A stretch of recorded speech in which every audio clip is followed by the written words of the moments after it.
Ya, setelah viralnya informasi keputusan dari PAN-RB berkaitan dengan penundaan pengangkatan rekan-rekan, kita masih akan tetap menunggu RDP ulang yang akan dilakukan Komisi 2 bersama PAN-RB. Apakah PAN-RB akan bergeming dan merubah keputusan? Kita yakin Bapak Ibu keputusan bakal berubah. Kita turut berduka cita atas matinya keadilan di negeri ini oleh Rini Widiantini. Bagaimana info lengkapnya, ikuti video ini sampai selesai.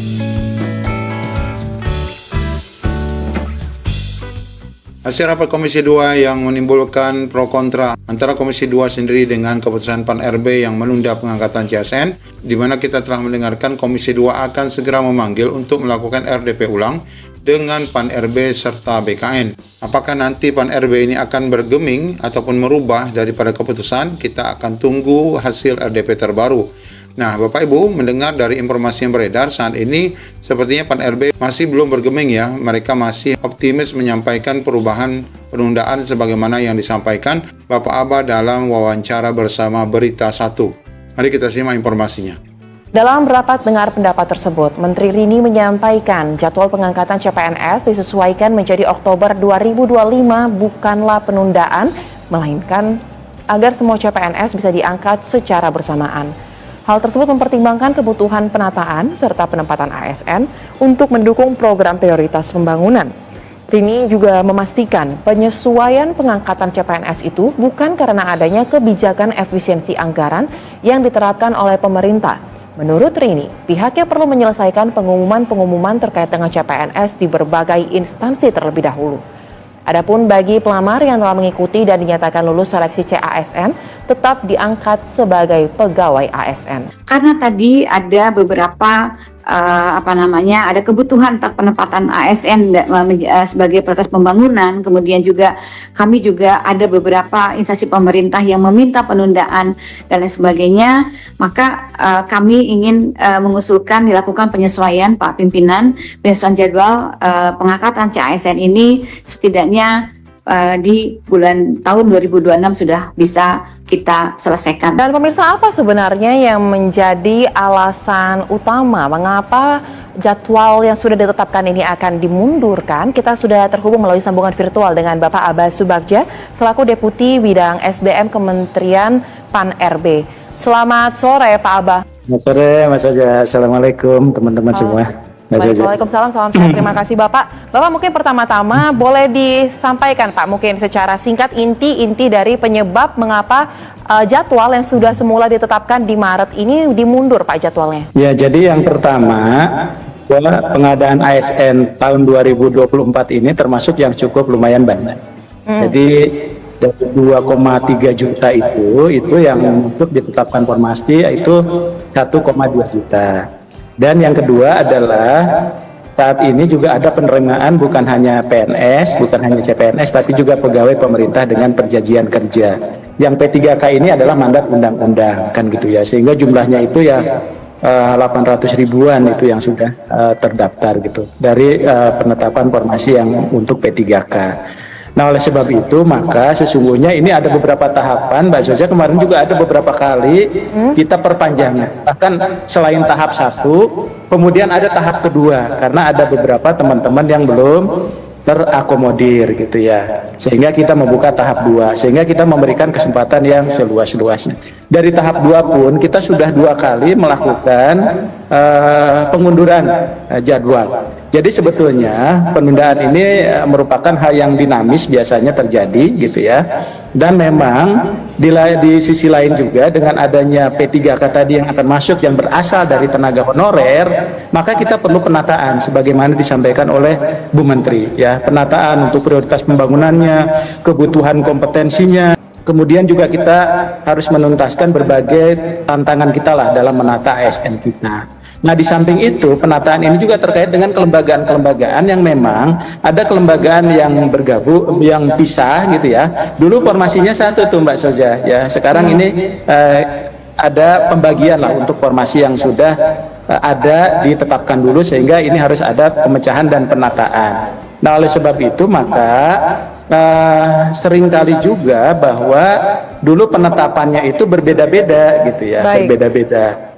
Nah, saat ini kita upayakan untuk bisa bareng-bareng lah begitu. Walaupun kami memaklumi tadi banyak juga teman-teman yang komplain, yang ngeluh, kami bisa memaklumi lah itu karena mungkin mereka sudah punya rencana dan sebagainya. Baik, Itu Mbak saja ya.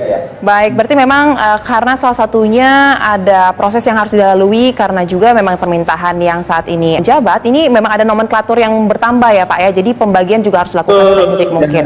Oke, tetapi jadi Pak mungkin misalnya ada PUPR, ada PU dan PKP gitu ya. betul. Salah satunya Penambahan nomenklatur berdampak juga pada pembagian kerja PNS tersebut. Kemudian Pak, sekarang kita masuk ke isu yang ramai dibicarakan oleh masyarakat menanggapi terkait dengan jadwal yang dimundurkan ini. Apakah nantinya ini akan berpengaruh kepada perubahan status kelulusan CPNS? Apa jaminannya bahwa mereka yang sudah lulus nantinya di bulan Oktober mendatang atau di awal tahun 2026 nanti tidak akan berubah? Atau mereka sudah dipastikan tetap akan diangkat, diterima? Ya, Mbak Saja, iya makasih.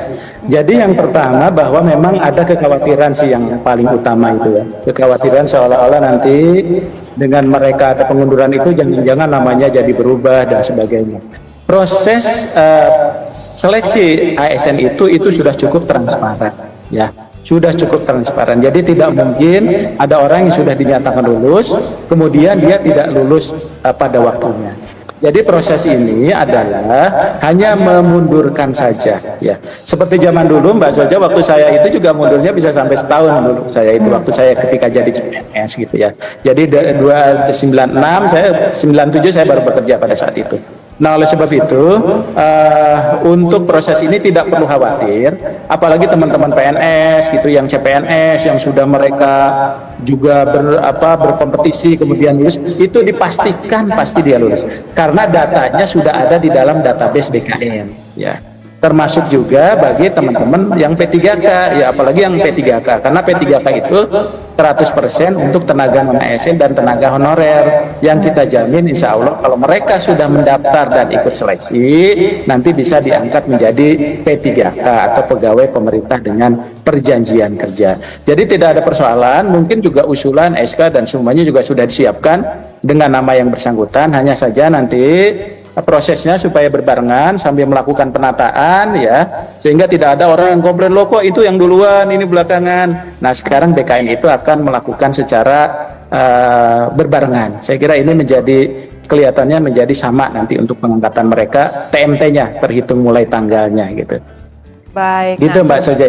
Baik, nah satu lagi juga Pak yang beredar dari tanggapan masyarakat, apakah memang terkait dengan pemunduran jadwal ini, selain memang banyak hal yang harus disiapkan terkait dengan pengumuman, perubahan nomenklatur yang berdampak sampai dengan pembagian PNS, ini ada kaitannya juga nggak sih Pak dengan program efisiensi, kebijakan efisiensi yang dilakukan oleh pemerintah pusat, ini juga berdampak kepada hal ini, ada atau tidak, dan seperti apa? Kalau efisiensi itu kan terkait dengan kegiatan yang lain ya. Kegiatan-kegiatan dianggap tadi lemak-lemaknya lah. Tapi untuk kegiatan ini kan memang ini terkait dengan manajemen saja. Jadi tidak ada terkait dengan efisiensi. Jadi makanya tidak ada penundaan dia untuk diangkat ya. Tapi hanya penyesuaian saja ya dimundurkan. Sehingga tetap mereka itu ketika diangkat tetap aja akan dapat gaji ya baik gaji pokok maupun tunjangan yang melekat dan sebagainya. Terakhir mungkin Pak Abah bisa diberikan himbauan kepada mereka yang tengah menunggu pengangkatan atau juga menunggu kepastian mengenai hal ini, apa yang bisa disampaikan oleh Kementerian Pan-RB? Ya baik teman-teman sekalian, jadi prinsipnya adalah tidak ada maksud pemerintah dan juga DPR karena kita bersama-sama DPR gitu ya untuk melakukan pembatalan. Tapi ini hanya melakukan penyesuaian jadwal saja. Jadi kami yakinkan bahwa teman-teman ini banyak juga di media sosial sepertinya yang kecewa dan sebagainya, kita memaklumi.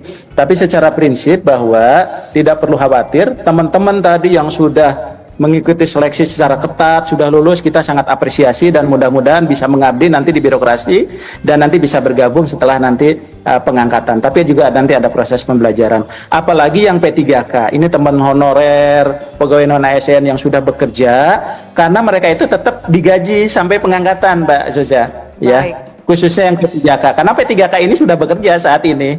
Ya tinggal nanti menerima SK saja di akhir itu di bulan Maret 2026. Gitu Mbak Soja. Jadi mudah-mudahan lancar. Baik, kita doakan prosesnya dapat berjalan lancar ya Pak, dan jadwalnya tidak mundur lagi walaupun kata Bapak ini sangat dinamis ya. Baik, terima kasih Bapak Abbas Subagja, Deputi SDM Kementerian Pan RB telah bergabung bersama kami di Berita Satu Sore. Salam sehat.